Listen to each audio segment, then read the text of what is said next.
All right. Welcome to another episode of Sneaks, Rhymes, and Life. So we are on location. Hey. We are in the town of Acton. It's worth the drive to Acton. So today's podcast, we are going to talk about marketing and social media. I have a special guest.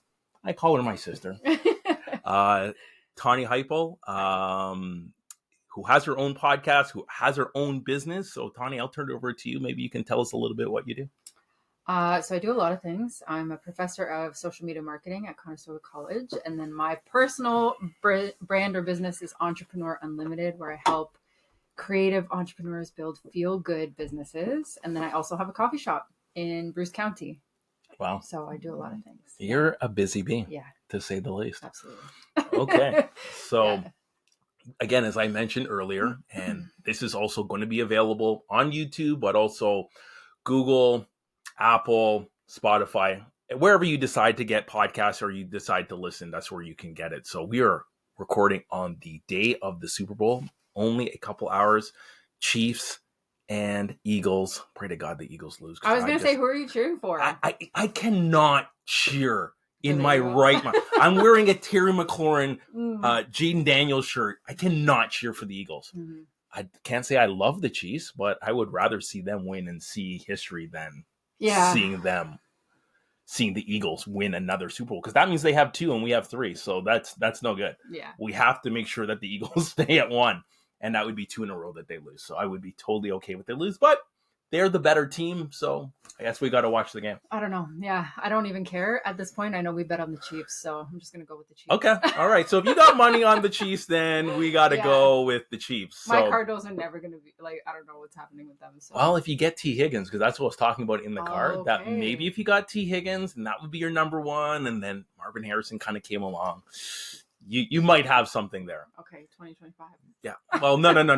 As you can see by my shirt, 2025 is our year.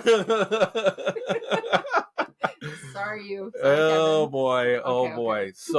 So let's Yeah. give. So we've known each other for a while, and I think really been able to grow a lot closer in recent days, because we went on vacation as part of the extended family. But we met several years ago. I think the first time we met was when Wu-Tang came to Kitchener, Kitchener, Ontario, Canada. And it had, the shirts that we had were like Wu-Tang, but it had the Toronto skyline in the Yes, background. exactly. But it wasn't even in Toronto, it was in Kitchener, Ontario. Yeah. Bigamans area.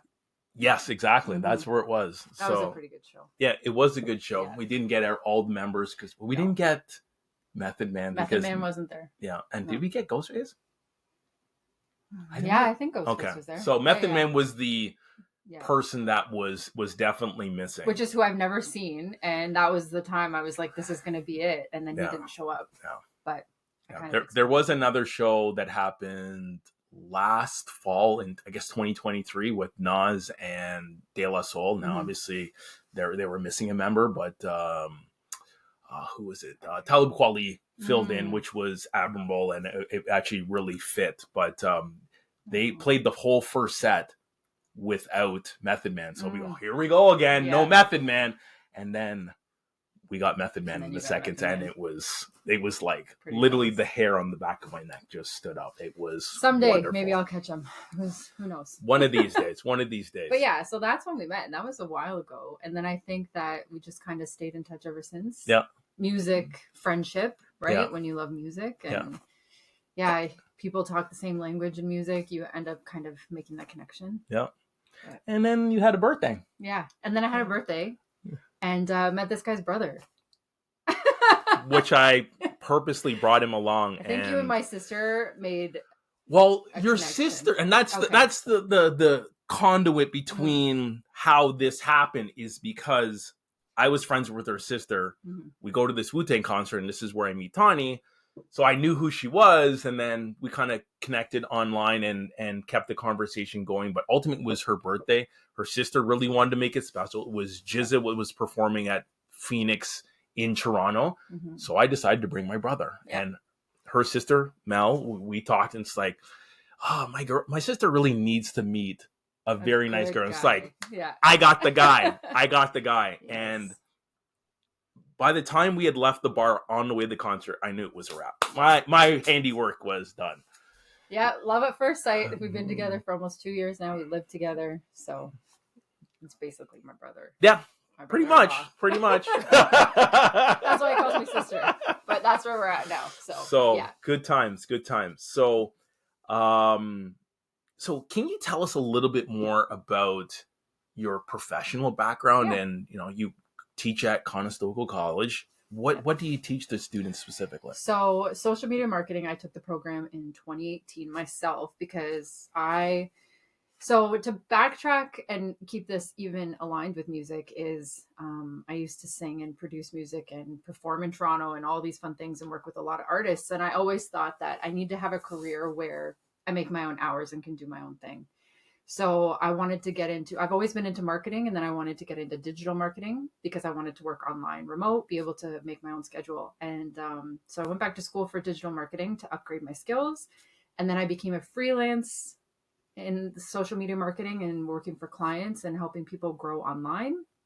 And then somehow the universe was like, you need to teach this stuff. And someone asked me if I could teach in the program that I graduated from because I had this business, Digital Unlimited, that started, which is how Entrepreneur Unlimited became a thing. But Digital Unlimited. And yeah, I started teaching in the program, and I've been there now for 5 years.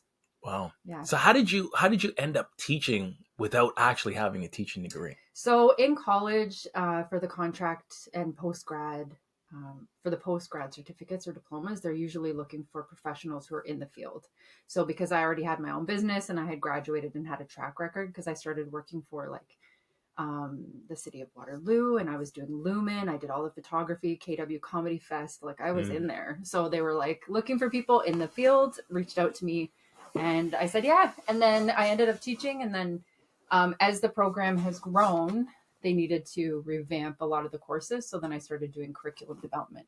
Okay. Yeah. Okay. So we need phase 2. Yes. So tell us about the entrepreneurial venture of the coffee shop. Yeah. So and how the hell is it in the middle of nowhere? I know. Okay. So a bit of a personal thing. I went through like a really weird breakup, and I was in this part of my old business, Digital Unlimited, which is kind of still happening, but not kind of on the back burner. And I went out, my mom had moved to Bruce County, and I was out there, and this coffee shop came up for sale.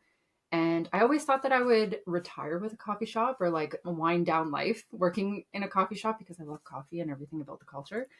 This place came up for sale, and I thought, you know what? I really don't have anything really tying me to Kitchener anymore. I can do all of my work remote.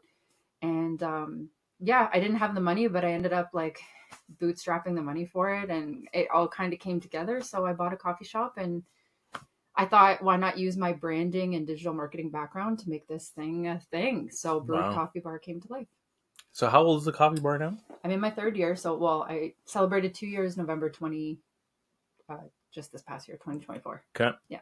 All right. So that, yeah. And then, okay, we got to go to another phase because you guys are getting the whole story right now. So then tell us about the podcast that has now come to being. So I teach, I have Digital Unlimited. I started Brewed Coffee Bar. And I just really wanted to help more people. I've also written a book called, it's a digital marketing guide. So it's called DM Me.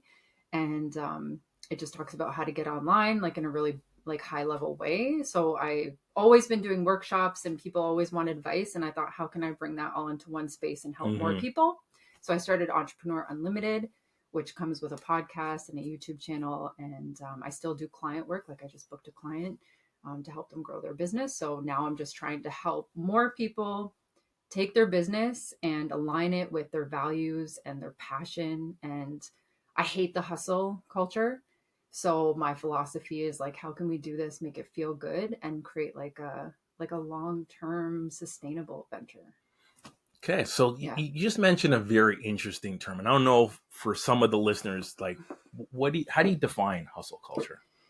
I think it's like we live in a society right now where people want to turn every single thing that they do into like a monetized venture, and I think it just burns people out. But you think, if I don't do it, then I'm not like keeping up with the Joneses, right? Like if I don't have a side hustle, then I'm not doing anything, and it's like, it's a really toxic mindset to think that you always have to be on, you always have to be monetizing things, you always have to be like living for likes. And I Mm-hmm. think like I got caught up in it for a little bit, and then I was, took a hard look at myself and thought, like, is this sustainable? Does this actually even feel good? Does the money matter if you feel burnt out and anxious and tired all the time? Mm-hmm. So Very, very interesting, because yeah. I think that's what's unique about this podcast is it's not really for money. Yeah. This is like for those that have been listening 1 month, 1 year, 3 years since the beginning. Yeah. This has been a passion project. It was essentially a COVID outlet. Mm-hmm. As we were in lockdown number 2, people can't believe that we had 3, and at one point almost 4. Yeah. But it was just a way to express myself, as I was essentially a prisoner in my house, Mm-hmm. because of just the medical climate that we were in at that point. So I've been on a few podcasts. There was my good friend Steve that's in New York, and he has a podcast. It's transitioning now that Carmelo Anthony retired, but Carmelo Anthony was the focus. So Okay. I'm a huge fan. Carmelo Anthony is arguably my favorite basketball player all the time. I hope to go see him go to the Hall of Fame and do his Hall of Fame speech in September. Right. Yes. But yeah, so I'd been on his podcast. And then my friends, Paul and Irene, they had their own podcast. It only lasted 10 episodes, but Catherine and I actually went on. It was a couple. Oh, really? It was a couple's That's podcast. cool. So yeah. we kind of just talked about, how do we make things balanced? I think there was a really good relationship. Like Paul and I had been friends for more than a decade. Same with Irene. They kind of had ups and downs, and it was funny that I'm both older than them, but they would come around and talk to me one-on-one about the relationship and where they stood. So I was trying to, without sharing what they were talking about with the other person, trying to just give them perspective and essentially not let them go separate ways. And they figured things out. They have an amazing daughter, Mia. They've been married now for 13 years, because they got married like right before us. So it's funny how things work. But I think just seeing others find a way to create something that they were passionate about, it brought me to the point. It's like, so what do I like? It's like, it's very evident. Anyone that knows me, I like sneakers, I like hip hop, and I like sports. Yeah. So how do I encompass a podcast? And for those that know me as well, Tribe Called Quest is my favorite rap group. So they have an album number 4 is Beats Rhymes Life. It just made so much sense that I substitute beats for sneaks, and off we went. And it honestly makes so much sense, and it's so you. And I think it's so, I think the reason that people listen to it is because it's like talking to your friend. Like, it's just talking to somebody who might know, oh man, you know so much stuff. Like, you know so much that when I'm listening to your episodes, I'm like, how do you even like retain all that information? Files. I am known as the Cliff Cleveland of useless information related to sports. Not always useless. And sneakers. Yeah. So much information. And even Kevin always says, like, you remember dates and everything. Yeah. And who did. Yeah. But I feel like it's like maybe also a generational thing, where back then, because my sister, I feel like, also remembers like who produced this, and she'll remember like album dates and song titles, like things where I'm like, it's track 1, like I don't know what the title is. But part of the reason is because if you were listening to the music originally in the 80s and 90s, it's consumed totally different than today. You had to buy it vinyl, tape, or CD. You opened a tape or CD. You read the liner. You wanted to know, who did they shout out? Who produced what song? Before you could get to, because there was no, on a tape, there was no fast forward.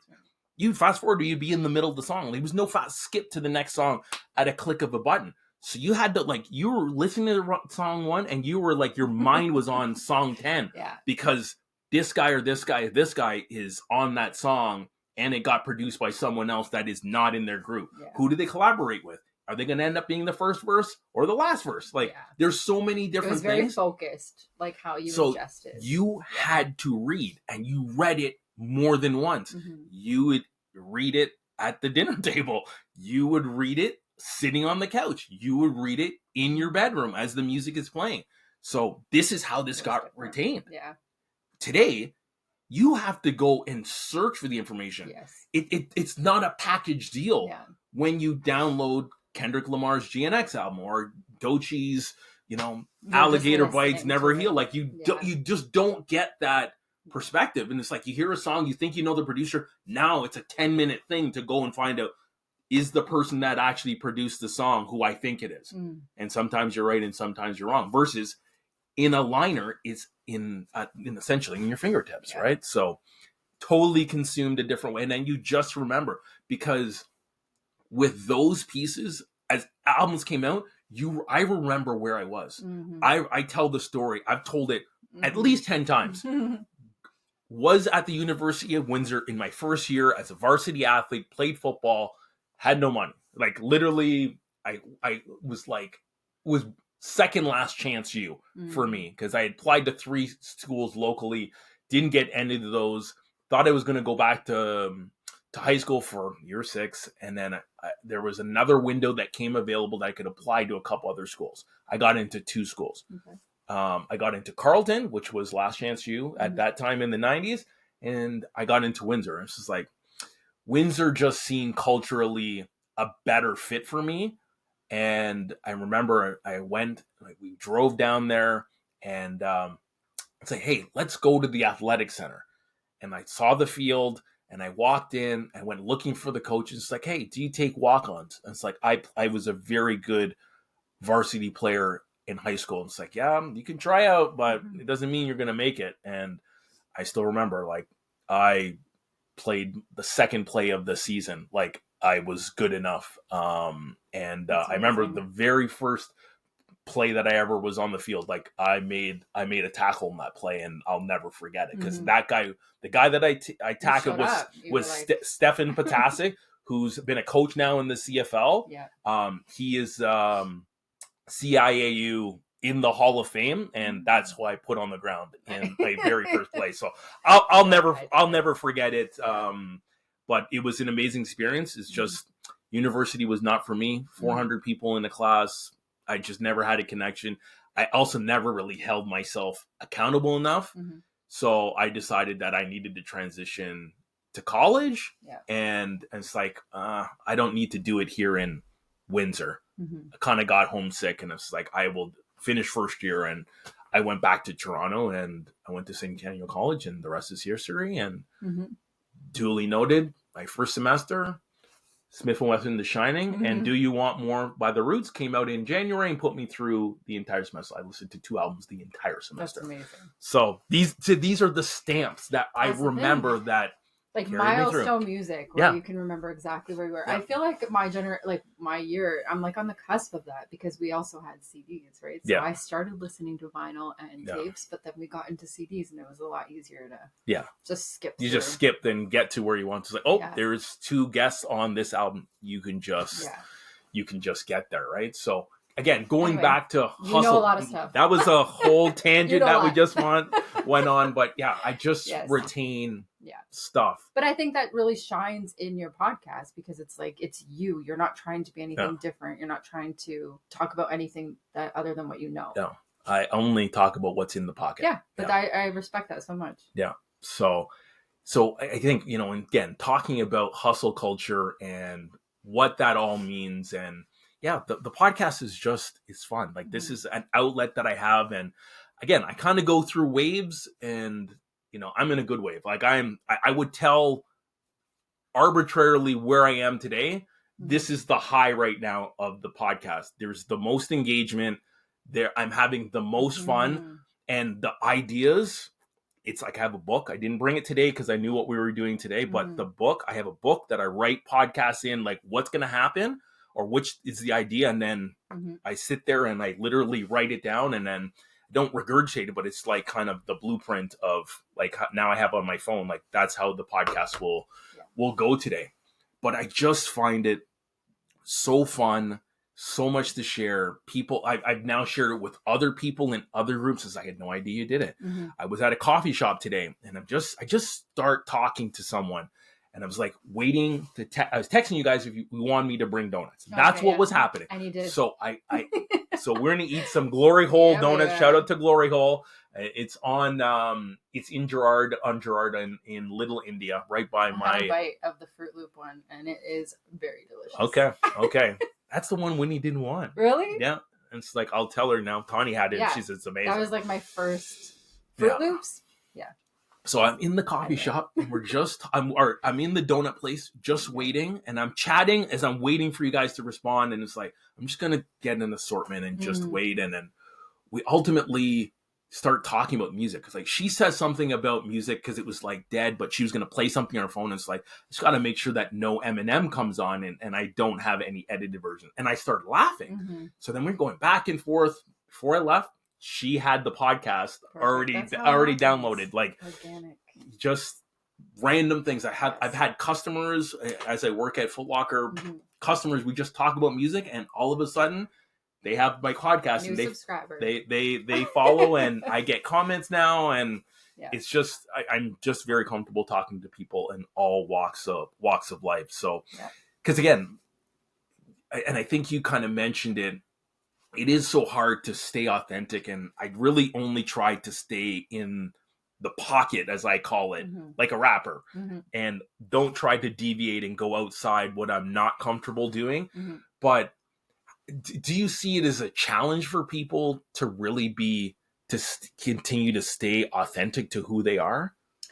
I think that right now, because there's so many formulas for how content can be successful, that people try to stick too much to a formula rather than just being themselves. So then there is something to that. Like when you're creating content, if you want to engage the masses, you have to have a hook. You have to have a reason for people to watch past 6 seconds. Like you have to give them something to tune into. Not everybody wants to listen to a conversation, but on the other side, there are people that just want to hear conversations. So I think you just kind of have to do what you do, find your people, know that not every audience is your audience, and just ride it until you either want to switch it up or you start to see engagement. Like you were saying, like you started to see an uptick in people tuning in. So why? Right? Probably because you've stuck to it and you continue to be yourself and deliver the same kind of content that the people who are subscribed expect. So I think if you stick to that, eventually it's going to hit. Or if you find that it's never hitting, then you probably have to change your strategy. But it's all about like, what are you doing it for? And I think there's a balance that I've now tried to really be cognizant of. It's I want people to listen to it, and I want people to like it, and I want people to be engaged and want to talk about it. But at the same time, I kind of really think about it myself, and it's like, this is just for me. Like, this is me to just, anyone that wants to listen, you're going to learn something. I'm going to teach you something. And not that I'm trying to be a teacher, but I'm just trying to share what I know and share perspective. Because sometimes people, they kind of give a perspective and they kind of just say it and they kind of without any substance beyond. Like, I give you a perspective and I kind of give you the color. I did an episode this morning and we talked about the Super Bowl. And I went through every position. I talked about the coaches. I talked about why this needs to happen. And I said the Chiefs are going to win because the Eagles can't win, even though they're the better team. But I have a reason. So it's just not saying I hate the Eagles and the Eagles are going to win. No, know a lot more than just, So that's kind of, there's meat to it. Give you there's meat on the bone versus just giving you the bone and you throw it in your soup and call it a day, right? So, so I really would be interested to hear, when you have a client, maybe a client like me, how do you approach when if someone says they want more engagement or any perspective in improving the product that they're creating? How do you approach it? I think for me, the first question is always, what do you want to accomplish? Like, what are your long-term goals with this? Do you want to monetize it? Are you trying to get more followers, more subscribers? And then understanding the trends in the space. So like we do live in a time where attention spans are really low. So you have to be catchy. Like you have to catch people's attention, and then you have to keep that you have to retain that attention for as long as possible. If you've got a 30-minute podcast, you want someone to listen to the very end. Yeah. So if you're going to teach something, then my broadest piece of advice is to bury the information until the end. Like, promise something up front, talk about some things maybe around it, and then give the goods at the end of the episode rather than giving it at the beginning, because sometimes if you give too much away at the beginning, it doesn't give a person a reason to stick around. Yep. So for me, it's all dependent on what your goals are and how structured you want to be. Right. You know, like they talk about on YouTube, like if you want to grow on YouTube, you have to have a hook. You have to have a reason for people to listen. There's a formula to engagement and virality. And if you want to do that, if that's your goal, then I can give you the equation. Right. But sometimes that means being a little bit more structured. Yeah. And if that's not your vibe, then it doesn't work. It doesn't work. there may be things that you can take away from the formula that may absolutely amplify what you're currently doing. So let's use this as an example. Sure. Let's take the Sneaks, Rhymes, and Life podcast. So if I wanted to increase engagement, what would you recommend as a professional? So increase engagement across all platforms or on one specific? All platforms? You can take the question whichever direction. So if you want to on all platforms, then you need to enhance your content on each platform specifically. So like Spotify has certain tools that you're going to want to tap into. Like they just introduced videos for their podcasts. Okay. So you could create a video clip and then say, you know, like if you want to see the whole thing, go check it out on YouTube. So you kind of cross promote so that you can test which platforms work better for you. But YouTube has built-in tools like keywords and tags and how to properly like put in a description. If you have so many subscribers, then you can link to other platforms. So use the tools in app or in-app tools, the platforms in-app tools to increase engagement platform specific. Okay. That's the biggest thing. And then I would narrow down where your audience is and then focus in on that, because not everybody needs to be on all platforms. Yeah, because most people are not. Like, that's right. Some people are tapped into, they may have an account, but they don't really, they have a couple go-tos. So like, hey, you know, we're in the world now. It's just not Facebook and X. Used to be Twitter. Sure. You know, there's Instagram, TikTok. It's debatable where TikTok is today. People are now, even because they just don't like all of the negativity, are gone to Blue Sky. That's the new thing that I've heard several people on. Like, they're not on any other social media. They're just on Blue Sky. And then, as you're mentioning, Spotify and YouTube are other ways. Like YouTube is maybe the most popular one right now. Yeah, it's the second largest search engine in the world, right? So you have to think, like, if you're looking at platforms that are sustainable and that don't have or aren't surrounded with uncertainty like TikTok, like I would always suggest Instagram. Meta's not going anywhere. So Instagram is a very visual, not for now anyway, but Instagram is a very visual platform, and it connects seamlessly with Facebook, right? Like you can have two accounts. So you have a target audience that's maybe a little split. Maybe both platforms, Facebook and Instagram, are beneficial for you. So you can just cross post there super easily. Yep. And then YouTube, I think it's the future. I think it has been really important, like a really important platform. But I think right now, especially because of the uncertainty with other apps, a lot of creators are moving to YouTube, and their algorithm has changed to showcase more small creator accounts. Yeah. So if you are just starting out and you're looking to build an audience, then YouTube would be a great place to go. Okay. Yeah. And I think that's where I've seen the greatest engagement. I think I've put a little bit more time into putting things on YouTube. And I think even when I share it on a story or I take the YouTube one and people that listen to a podcast, it always will pop to the top. Yes. But on YouTube, you're not necessarily in someone's algorithm. Like I'm looking particularly on YouTube because my following is so much smaller. Mm-hmm. I'm trying to get more people to go to YouTube. Yeah. And like even in today's society, you said it's a search engine. Like there's so many kids and young adults and even, people in their 30s and 40s now use YouTube to look up anything because Yes. they want a visual on it. They don't want to read it. They want someone to tell them. Yeah, they want to see it. They want to read it. Yeah, like even with like subtitles and everything, YouTube just kind of captures like the way that anybody ingests content for accessibility across everything. So I just feel like it's really, I think it's a great platform. And I think that if you were trying to grow your podcast, I would focus on Instagram and YouTube and how they can connect. Yeah. Okay, so if I were to say in terms of how we market the podcast, so hey, doing a session right now. Yes. So what do I do? What could I do differently after the podcast is recorded?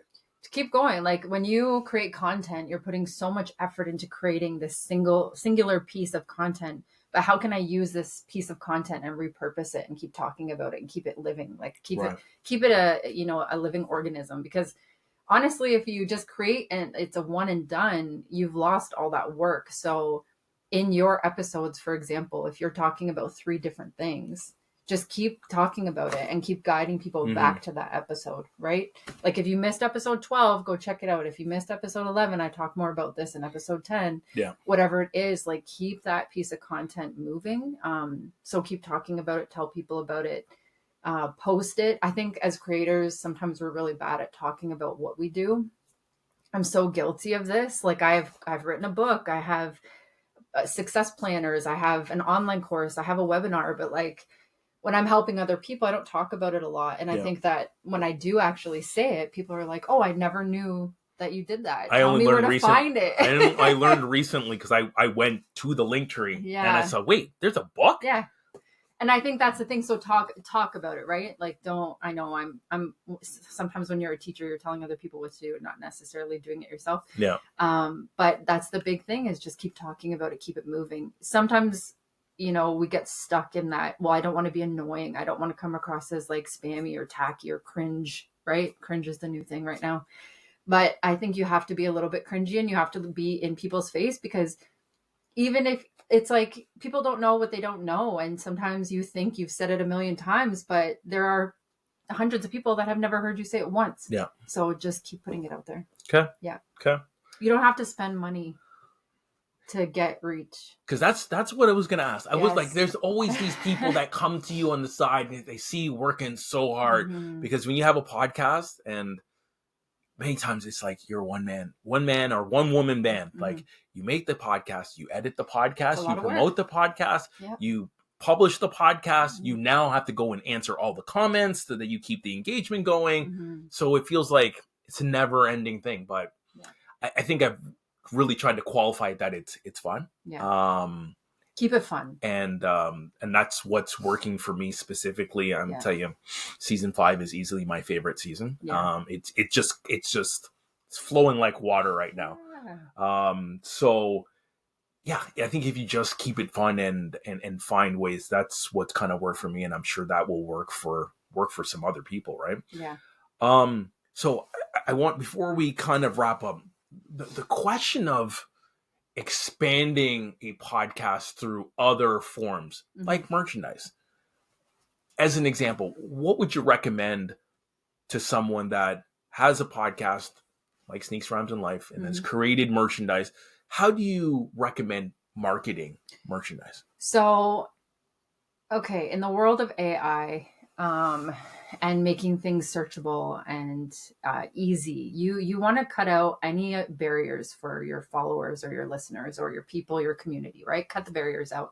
So we have to think about what barriers they would face. I would personally create a landing page so that you can list your merch. And then anytime you're talking about it, or when you're talking about your new colorways or whatever, you can say, find this on this link, and have people just go to a landing page and be able to like check out really simply. Or if you're doing pop-ups at like, studios that, have Studio 185. We're not there today. We'll be there later this month. Nice. Henry's Camera. I was looking for him to do the plug there. Hi, Chantel. But, yeah. If you have a little pop-up, like you could have the merch there. Got it. And like I was going to say, even if you had like a little QR code or something. Yeah. Right. So people are like, what are you doing? You're like, it's the podcast right here. Get this QR code. Maybe it takes you right to the landing page. you have your merch, but then you also have all the links to your socials. Got it. So remove barriers, allow people to get there faster, and just direct them to one spot, because the easier the process is, the more you're going to see the uptick in sales. Got it. Okay. So, hey, as we're about to wrap up, I would just love to talk a little bit more about your podcast and specifically what you're teaching your students. And again, kind of the journey that you've taken people on. Because I knew the podcast existed, and I was like, I saw an episode come up on Instagram or like the plug for it. So I went and it's like, wow, hold on. There's 10 episodes and I haven't listened to one. So I started at one and I literally played them. I've now played them, some of them multiple times. I've shared them with my managers because I think there's so much relevant business information when you're thinking about your business like your owner. Now, they're managers, but in many respects, the mentality or the mindset they can have is to really think about the business as well. We have a term at Foot Locker that we call entrepreneurial mindset. Absolutely. Like making the decision based on after you've been giving all the information and then it still doesn't work. Now what are you going to do about it? Are you just going to leave it the way that is, or you're going to go and do something else about it? So maybe you can share a little bit about the process and more importantly, kind of the journey that you're kind of taking those listeners like me along for the ride. Yeah, I think that for me, when I was coming up as like this freelancer and I started to get into entrepreneurship, I didn't have a lot of mentorship around me. And there were a lot of questions I had that I couldn't find would be answered by people who were like me. I think that when people, like when you go to people in the space, you want to hear from someone who you're like, yeah, they get it. They get me. They understand me. That sounds like me. And I was kind of like lacking on that. So I created that space of questions. I try to answer questions that I would have, like how to create a story, how to stay true to yourself, how to manage your money, like things that I didn't know before I started this journey. So and a really good tip for creating content is listening to what your listeners or your followers are asking. Because they'll put that in the comments and be like, well, what about this? And you're like, there's a great podcast episode right there. Yeah. So for me, I create content based on feedback I've gotten from clients, questions I've gotten from clients, questions I've had myself. And I just try to answer them in the most like real, no BS way, because I don't want to hear from someone who's trying to sell me an idea. I want to hear from someone who's actually gone through it. And even if it was like so hard, they wanted to give up, they came out the other side. And that's the kind of hope that I try to give people. So those are the kind of like episodes and videos that I try to create. Yeah. And I think that's what I love about your podcast is because it is very real. It's obviously you've gone through the process yourself. And these are the learnings that if someone chooses to apply, you're not going to avoid every pitfall, but you will avoid some of them or be able to navigate the ones that do come along that you can escape. You'll be able to navigate those ones and make a more educated decision with the information because you've kind of gone through it. So I think it's very vital when you kind of think about it in that respect. And again, I keep thinking about my managers every single time that I listen to your podcast. I think about my podcast and I think about my managers. So I think there's just a lot of relevant information that people can take away from it. I've even given it to Catherine. So Catherine is now listened to some of your episodes, and I think it's just, she's an entrepreneur, my wife, who's created the logo for this particular podcast. That's where it came talented. from. So she's a creator of all things. Go ahead. So talented. I know. I just got to big her up really quick.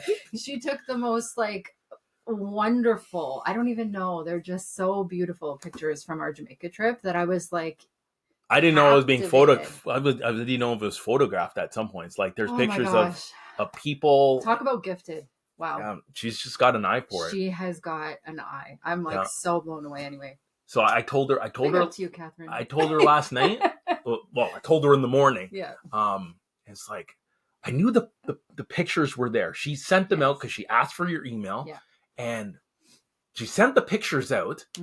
And I couldn't find it, but I'm cleaning up my emails, at least opening stuff. What's there? No, I don't need that right now. I'll file that later. And I get to the pictures. I'll take a couple minutes and look. 2 hours.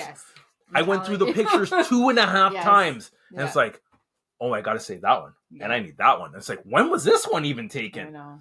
Yeah, So, she is gifted. Man, sometimes people, and that's the thing, like, when you're gifted and you love it and you have the passion, that's your story. That's your connection to the people that you're trying to reach. So just keep putting it out there. Like, you're going to find your people, because like I'm a huge fan now, and I'm a pretty new fan, I would say, because I haven't known Catherine for a long time. No.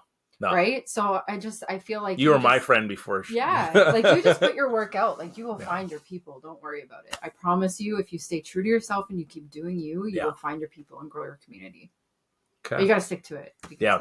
It's the consistency and the dedication that is a big factor, because if you kind of waver, you kind of lose momentum, and then it's like a whole reset when you decide to come back. Right. Exactly. So, yeah. Okay, so as we wrap up, maybe you can just once again plug your own podcast, where they can find it, and I think you got a lot of good things happening. So thank you. So I have started the movement of Entrepreneur Unlimited, so you can find the podcast on Spotify, and I've got my YouTube channel, Entrepreneur Unlimited, or it's at Tahnee Hipel, and then I'm Tahnee Unlimited on Instagram. Yeah. Unlimited is the keyword. Unlimited, because it's always moving. It's a living, breathing life quality kind of life. Yeah. So you were nervous in the onset. I don't think you're nervous now. This has been a lot of fun. Yeah, I'm really glad that we were able to do this in your house. I think it actually worked out better than if we did this in Jamaica. I thought about that in retrospect. We were going to do this episode in Jamaica, but I think that just timing didn't work, and it didn't work. But today was the day that it was supposed to happen. Super Bowl Sunday. Now we're going to go eat some chips and watch some football. Exactly. So this is it from Lionel McDonald, host of Sneaks, Rounds, in Life with Tahnee Hipel. Awesome. Okay. Thanks everyone for listening, and we'll catch you on the next episode. Deuces.